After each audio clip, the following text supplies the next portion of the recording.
नमस्कार, मैं हूं अनिल ब्रंटन और आप देख रहे हैं द दृष्टिकोण। आइए आज की चर्चा शुरू करते हैं।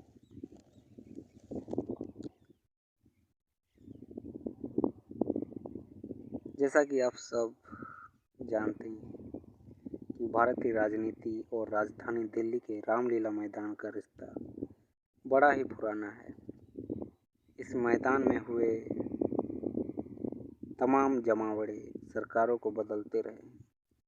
इंदिरा गांधी सरकार के विरोध में जयप्रकाश नारायण के नेतृत्व में हुए रामलीला मैदान के महाजुटान या यूं कहे जेपी आंदोलन के बाद मध्य रात्रि को ही देश में आपातकाल यानी कि इमरजेंसी घोषित कर दिया गया था। इसके बाद हुए चुनाव में इंदिरा सरकार की सत्ता से विदाई हो गई थी। इसी तरह वीपी सिंह के नेतृत्व में हुए रामलीला मैदान के आयोजन ने राजीव गांधी के नेतृत्व में कांग्रेस को मिले हिस्टोरिक जनादेश पर ऐसा ग्रहण लगाने की बुनियाद रखी कि उसके बाद कांग्रेस कभी अपने दम पर बहुमत हासिल नहीं कर पाई। इसी तरह 10 साल की मिलीजुली सरकार यानी कि यूपीए की विदाई में रामलीला मैदान में हुए भ्रष्टाचार विरोधी आंदोलन की अहम भूमिका मानी जाती है। वो तमाम आंदोलन जो भ्रष्टाचार के खिलाफ थे उस समय, वो सभी मिलकर यूपीए को सत्ता से बाहर फेंक गए।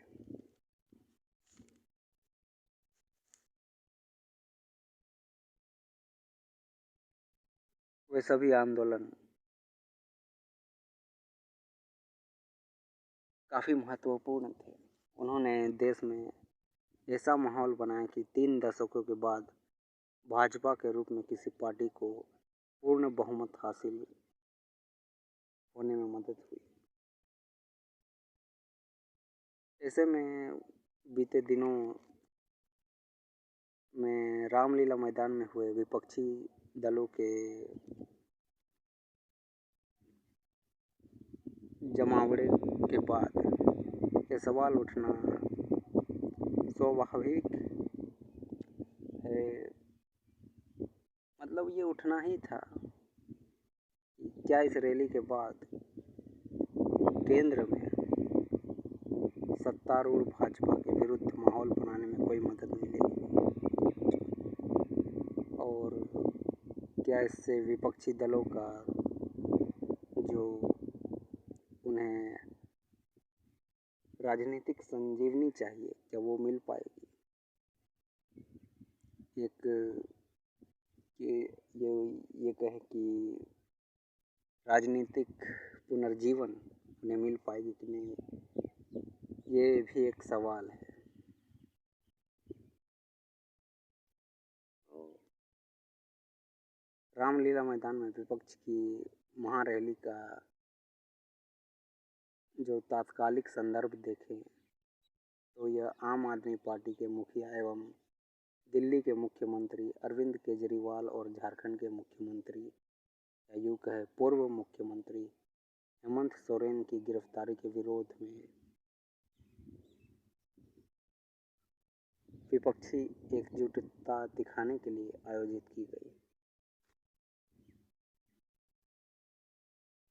पिछले साल विधानसभा चुनाव के बाद विपक्ष में बिखराव के बाद इस रैली के माध्यम से एकजुटता प्रदर्शित करने का भी प्रयास हुआ। सोरेन और केजरीवाल दोनों की गिरफ्तारी भ्रष्टाचार से जुड़े मामलों में हुई है और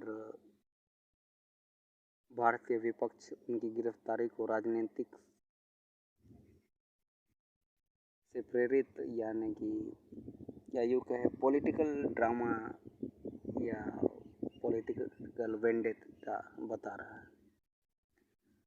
विपक्षी दलों की कोशिश इस मामले में भाजपा को घेर कर सिंपैथी पाने की है।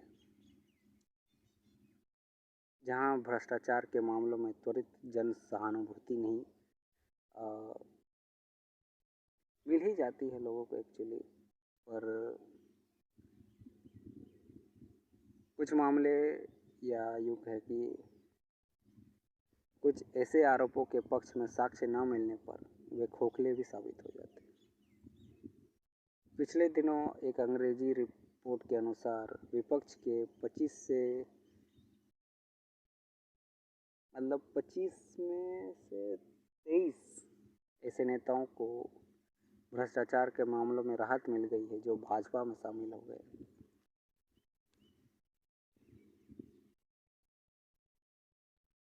ऐसे में विपक्षी दलों द्वारा भ्रष्टाचार को लेकर भाजपा पर जवाबी हमले में दम तो दिख ही रहा है, लेकिन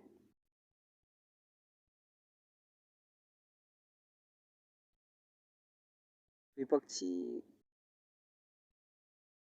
खेमे में कई ऐसे दागी नेता भी हैं।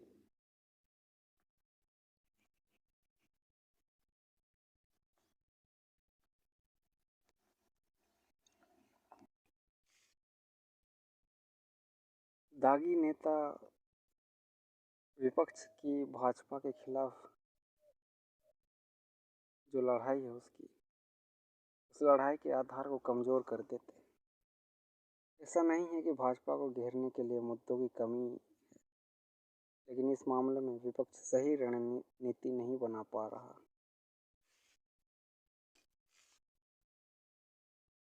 बीजेपी के विरुद्ध कुछ सत्ता विरोधी रुझान भी हो सकता है जो उन मतदाताओं को प्रभावित करने में सक्षम है जिनकी विचारधारा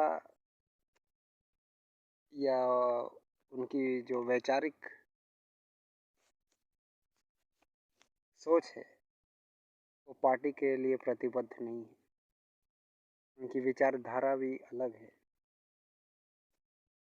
वैसे देखा जाए तो महंगाई से लेकर बेरोजगारी के मुद्दे भारत जैसे बड़े देश में हमेशा से शाश्वत रूप से प्रभावी रहते हैं, लेकिन इसके बावजूद विपक्षी दल बीजेपी की घेराबंदी करने में नाकाम दिख रहे हैं।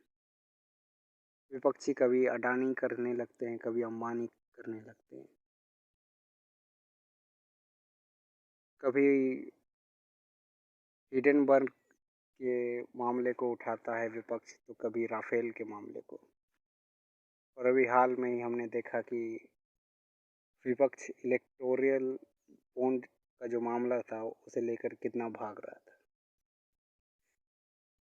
पर इन सब के बावजूद या इन सारे उछल कूद के बावजूद, इतनी मेहनत के बावजूद विपक्ष ऐसा व्यू नहीं रच पा रहा जो बीजेपी की मुश्किलें बढ़ा सके।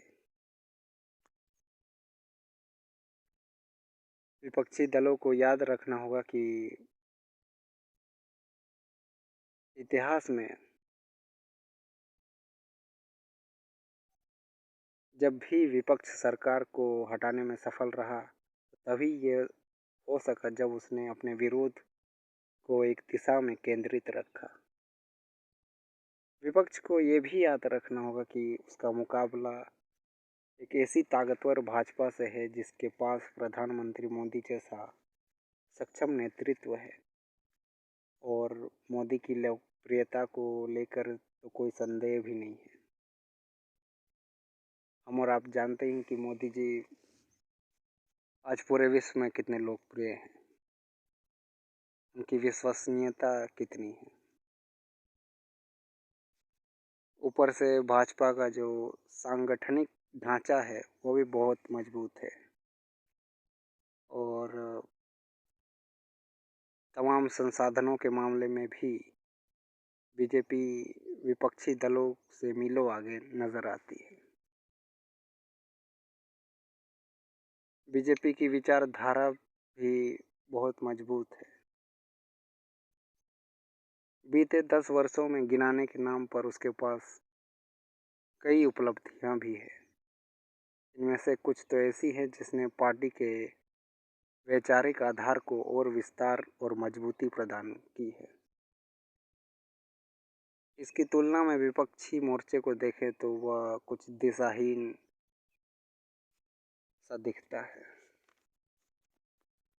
उसके पास कोई मुद्दा ही नहीं दिखता। विपक्ष को ये सोचना होगा कि चुनाव केवल बयानबाजी करके या मोदी को गाली देकर नहीं जीता जा सकता, क्योंकि मोदी भाजपा और सरकार का चेहरा है, तो उनका विरोध स्वाभाविक ही है। लेकिन केवल मोदी विरोध के भरोसे चुनावी नैया पार लगने की जो उम्मीद है, वो नहीं की जा सकती। विपक्षी दलों को बेहतर भविष्य के लिए अपना एक सार्थक, सकारात्मक और वैकल्पिक एजेंडा भी सबके सामने रखना होगा, लेकिन वह अभी तक ऐसा कोई विमर्श खड़ा नहीं कर पाया, ना ही उसे कोई ऐसा मुद्दा मिला जो उसे सही दिशा दे सके, या उनके आंदोलन या उनके सत्ता के खिलाफ लड़ने वाले युद्ध को मजबूत और सशक्त देख सके।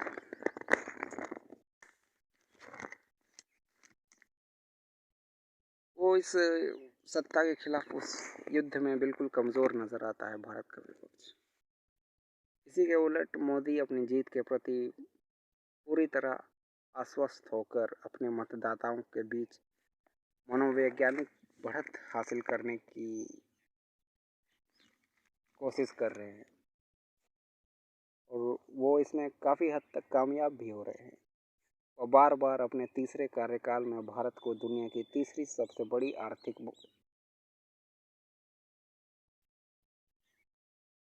स्थिति में पहुंचाने की बात कर रहे हैं। उन्होंने अपने संभावित तीसरे कार्यकाल के शुरुआती 100 दिनों का एजेंडा तक बनाने की बात कह डाली है, और इसी की तुलना में विपक्ष कोई साझा एजेंडा पेश करने में अभी तक तो सफल नहीं हुआ है।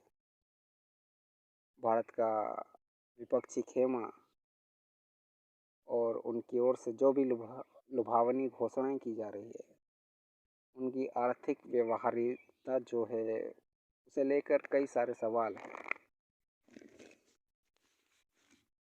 इस समय देखें तो भले ही बीजेपी कई पैमानों में बढ़त की स्थिति में दिख रही है, लेकिन ऐसा नहीं है कि विपक्ष उसकी राह में मुश्किलें नहीं खड़ा कर सकता।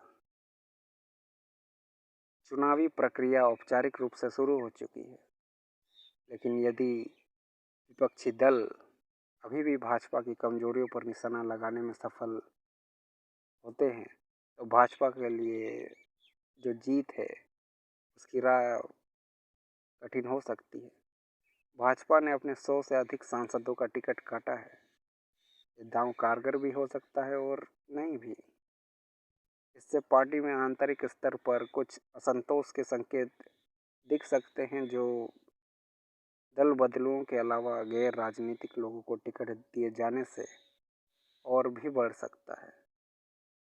महाराष्ट्र जैसे बड़े महत्वपूर्ण राज्य में भाजपा अभी तक अपने गठबंधन से जुड़ी गुत्थियों को नहीं सुलझा सका है।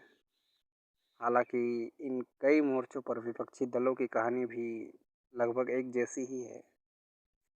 ऐसे में अगले कुछ दिन आम चुनाव की तकदीर तय करने के लिहाज से काफ़ी इम्पोर्टेंट हो सकते हैं। देखते हैं क्या होता है। और कुल मिलाकर